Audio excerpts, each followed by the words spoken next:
Oke. Ya. Apa kira-kira contoh data rutin? Kalau di puskesmas ada namanya surveillance. Ya, surveillance ya.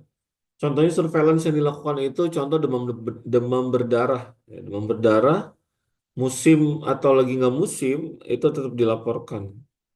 Ya, tetap dilakukan pencatatan. Apalagi kira-kira yang bisa jadi pandemik, bisa jadi epidemik, epidemik lagi. Epidemik contohnya lagi tuh hmm, filariasis, ya, polio. Nah itu juga sama. Ya, itu surveillance. Jadi wajib lapor. Ada kejadian apa nggak ada kejadian, tiap hari itu ada survei yang dilakukan ya. Ada lakukan surveillance. eh Tolong on cam semua ya, jangan nggak on cam. Nggak seru kalau nggak on cam. Kalau yang tidak rutin itu per event kejadian, ya. Per event kejadian. Contohnya apa sih yang per event kejadian? Contohnya misalnya gini, ada keracunan makanan. Data keracunan makanan itu kan nggak tiap hari ada ya. Ada baru dilakukan pengambilan data.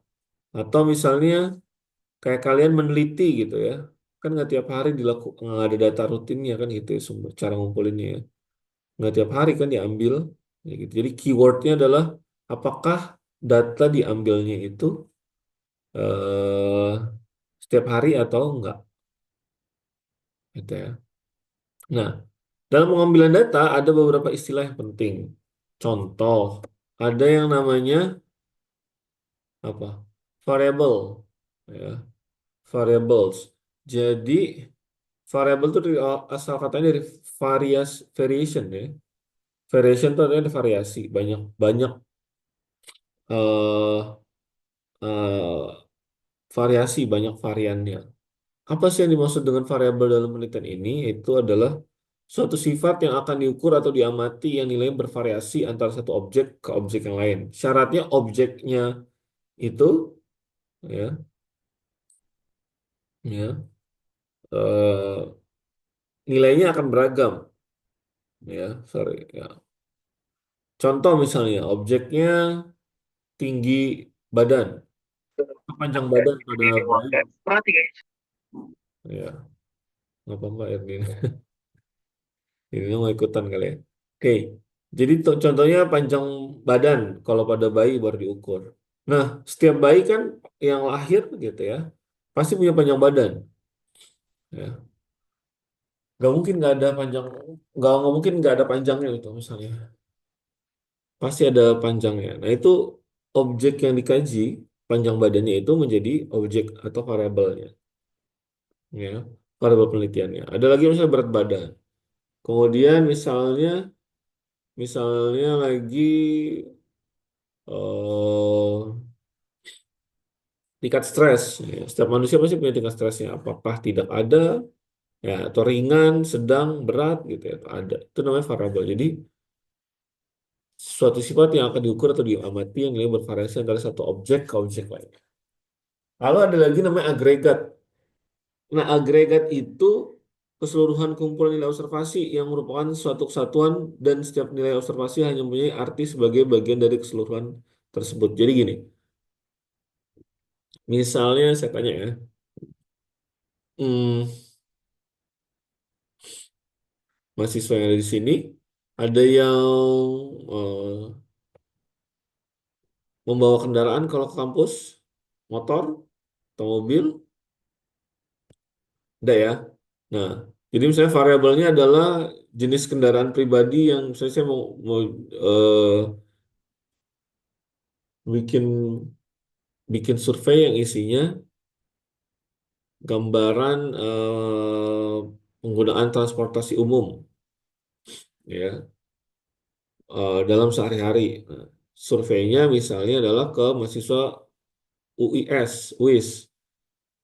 Nah, saya tanya nih, apakah setiap hari atau apakah Anda sering melakukan apa namanya, kalau ke kampus atau dalam kegiatan sehari-hari, apakah Anda menggunakan kendaraan umum atau kendaraan pribadi? Misalnya. Jawab deh mahasiswanya misalnya. Kalau ke kampus saya pakai kendaraan umum. Kalau ini kendaraan pribadi. Nah, di kendaraan pribadi itu saya tanya lagi, eh, jenis merek kendaraan yang Anda gunakan apa? Misalnya gitu ya. Misalnya ada Wuling gitu ya, ada bawa review misalnya. Terus ada misalnya ada Mercedes, terus ada yang bawa Honda gitu ya. Ada yang bawa misalnya Yamaha gitu ya. Ada yang bawa misalnya apa lagi? Suzuki misalnya gitu ya. Nah, tadi Honda, Wuling, Yamaha, Suzuki ya, Toyota misalnya gitu ya. Nah, itu adalah namanya agregat. Agregat itu walaupun sebenarnya jawabannya bisa aja lebih dari banyak gitu ya, lebih dari lebih dari lebih dari 10 opsi gitu ya. Tapi tadi pas ya jawabannya misalnya itu 1.000 opsi gitu ya. Tapi dalam tadi saya ngambil pada mahasiswa di UIS, ternyata cuma ada merek yang disebutin jenisnya itu mereknya kendaraan pribadinya ada 5. Berarti agregatnya hanya 5 aja itu tadi ya. Wuling, eh, kemudian misalnya Toyota, terus Honda, Yamaha, Suzuki gitu ya. Nah itu agregatnya. Atau misalnya kalau saya tanya misalnya umur atau usia, usia aja lah ya, usia mahasiswa tingkat 6 ya, saat pengambilan data tadi misalnya, oh ada yang 19, ada yang 20, ada yang 3, nggak boleh 3, nggak ada 30 lah kelas A. Ada yang misalnya 21. Nah, 19, 20, 21, nah itu agregatnya. Jadi seluruh seluruh sebarannya walaupun misalnya yang 19 ada 20 orang misalnya. Yang 20 ada 5, ada 30 ya. Terus berarti yang 21 ada 6 orang. Walaupun itu jumlahnya ada 30 tapi agregatnya cuma 3, yaitu tadi 19, 20 dan juga 21. Nah, itu namanya agregatnya. Oke, jadi bisa dibedain ya. Kalau variabel itu eh, karakteristik atau sifat yang akan diukur atau diamati nilai bervariasi antara satu objek ke objek lainnya. Kalau agregatnya itu hasilnya, hasil pengukuran dapatnya nilainya apa sebaran datanya. Oh, misalnya tadi kalau yang merek kendaraan, ya ada yang Wuling, ada yang Toyota, ada yang Suzuki, ada Honda, ada Yamaha, misalnya gitu ya.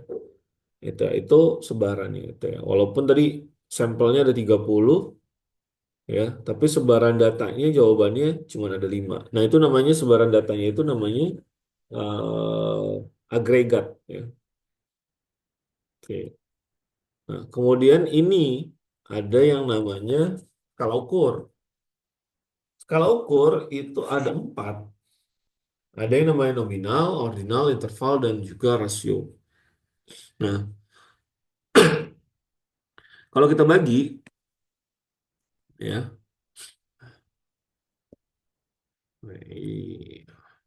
kalau kita bagi berdasarkan sifatnya, yang atas ini namanya datanya ya. Ini semuanya datanya ini skala ukurnya ini menggunakan namanya angka ya.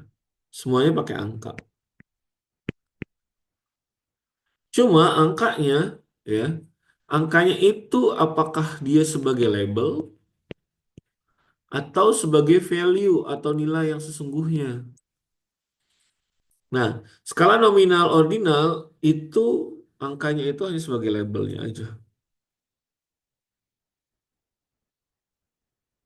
Bentar ya. Saya kok nggak puas tampilannya begini. Sip, bentar ya. Oh, penanya nggak muncul. No. Oke. Mudah-mudahan warna merahnya kelihatan ya. Jadi ada label, ada angkanya itu sebagai label, ada yang sebagai value-nya, nilai yang sesungguhnya. Nah, kalau nominal, ya, labelnya dibagi dua nih, nominal sama ordinal. Kalau nominal, ya, yang atas, nominal, ya, angka digunakan sebagai label, dia tidak ada tingkatan, tidak ada leveling. ya. Dia nggak ada level. Kalau ordinal, angka sebagai label, tapi dia ada leveling di sini. Ada tingkatannya. Saya kasih contoh nominal. Nominal tuh misalnya hmm, jenis kelamin, ya. Jenis kelamin itu skala ukurnya nominal. Dikasih angka misalnya satu dua, satu laki-laki, dua perempuan. Nah, satu artinya laki-laki aja tuh, bukan berarti satu tuh lebih bagus daripada dua atau dua itu lebih besar daripada satu. Tapi fungsi angka itu sebagai label, hanya buat pembeda doang. Oh, kalau laki-laki kita kasih kodenya satu, kalau perempuan kita kasih kodenya dua. Nah, itu namanya nominal tuh. Jadi angkanya ya hanya sebagai label dan tidak ada level. Sementara kalau ordinal, dia ada label, yang angka sebagai label, ya sebagai kode, ya sebagai tanda, dan dia ada levelingnya, ada tingkatannya. Contohnya apa? Contohnya misalnya tingkat pendidikan, ada pendidikan dasar, ada pendidikan menengah, ada pendidikan atas atau tinggi gitu ya. Nah itu dikasih coding tuh satu, dua, tiga, satu dasar, dua menengah, tiga tinggi. Nah, satu, dua, tiga tidak hanya menjadi label, tapi menunjukkan ada tingkatan. Makin besar angkanya, makin tinggi level pendidikannya. Makin kecil angkanya, makin rendah tingkat pendidikannya. Ya, jelas dong ya. Kalau yang dasar berarti hanya SD, yang menengah berarti SMP, SMA. Yang tinggi berarti apa? Ya, minimal D1 perguruan tinggi. Nah, gitu ya. Sementara, ya, 10 menit lagi ya. Nanti masuk lagi Zoom berikutnya. Ya, sementara. Oke, oke. Karena harus nunggu nanti 10 menit Zoom-nya. Saya bikin dulu. Bentar ya. Zoom lagi.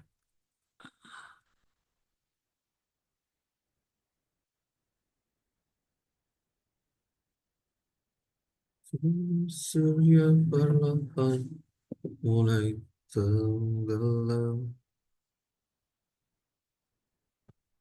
Suara kita. Hmm.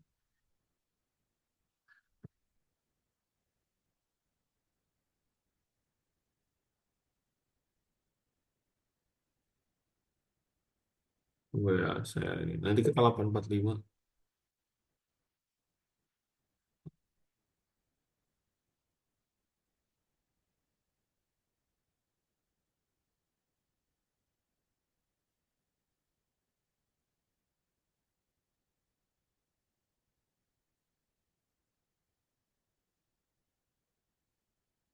Saya kirim ke itu ya.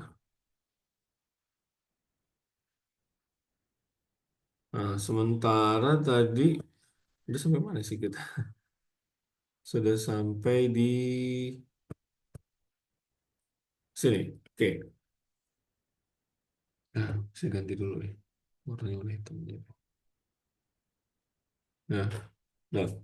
Nah, kalau yang interval sama rasio, dia sebagai value atau angka yang sesungguhnya. Cuma bedanya, ya, kalau yang interval,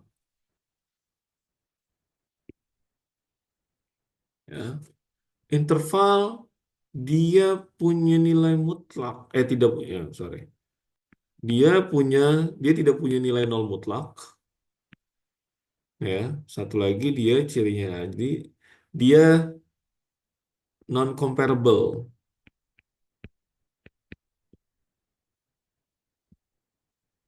Sementara kalau rasio dia comparable. Which mean kalau non comparable gini.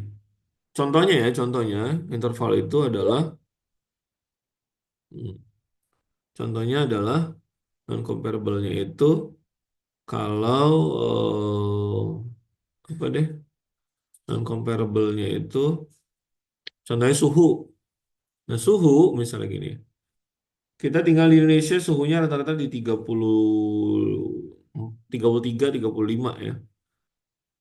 Terus kita bilang itu standar suhunya misalnya 33 gitu ya.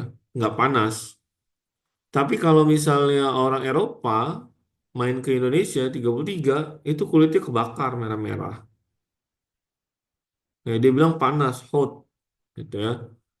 Terus Indonesia misalnya suhu kayak saya kalau tidur pakai AC, anak saya itu 25 itu kadang kedinginan saya. Ya.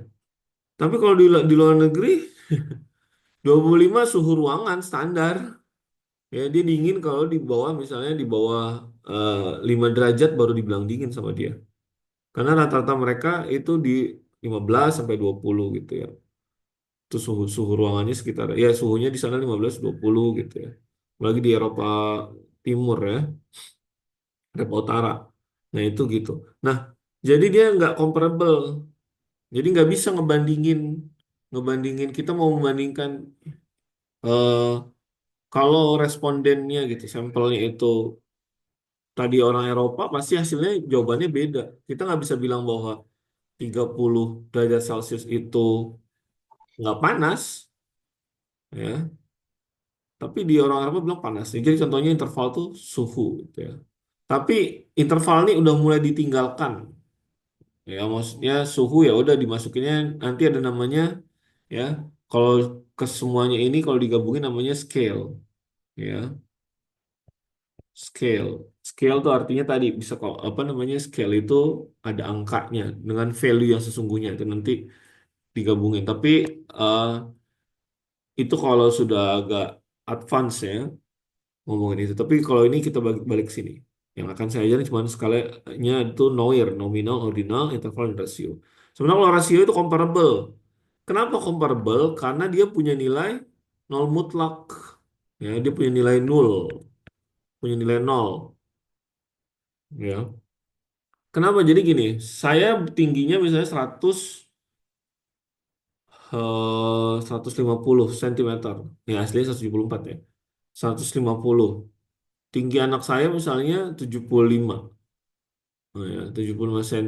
Nah, maka saya bisa bilang bahwa tinggi saya sebagai ayah, ayahnya itu tingginya 2 kali lipat daripada anaknya, gitu ya. Sementara anaknya itu setengah dari tinggi ayahnya, ya, 0,5. Jadi ya comparable bisa dibandingkan. Atau misalnya lagi, contohnya lagi, oh, apa ya? Contohnya lagi itu berat badan. Berat badan saya misalnya adalah 60 kilogram. Berat badan anak saya 20 kilogram. Nah, artinya apa? Artinya berat badan saya 3 kali lipat daripada berat badan anak saya. Gitu ya. Atau berat badan anak saya itu sepertiga dari berat badan ayahnya. Nah, itu namanya comparable, bisa dibandingkan. Ya. Sementara kalau interval dia nggak bisa dibandingkan. Kenapa? Karena punya di skala tersebut gitu ya. Dia nilai angkanya punya, angka angka sesungguhnya punya. Cuman interpretasinya bisa beda-beda. Kira-kira gitu, ya. Interpretasinya bisa beda-beda. Tapi kalau misalnya rasio, dia punya nilai nol mutlak sehingga dia comparable. Kira-kira gitu ya. Oke, kita stop share dulu, ya. Karena kita akan masuk ke iklan. Enggak. Silakan masuk ya ke linknya sini, ya. Silakan copy link lagi ini karena gratisan ya. Tapi sengaja juga biar videonya nggak panjang-panjang biar kalian bisa tonton bolak-balik nanti. Oke. Kalau yang nggak jelas, oh, saya udah jelas nih di video yang ini bagian 1. Saya mau nonton yang bagian 2 aja. Nah, gitu. Oke. Silakan ya. Saya end dulu buat semuanya. Nanti kita berjumpa lagi di sana. Mudah-mudahan di copy ya. Saya kirim juga nanti ke si pen ya. Oke.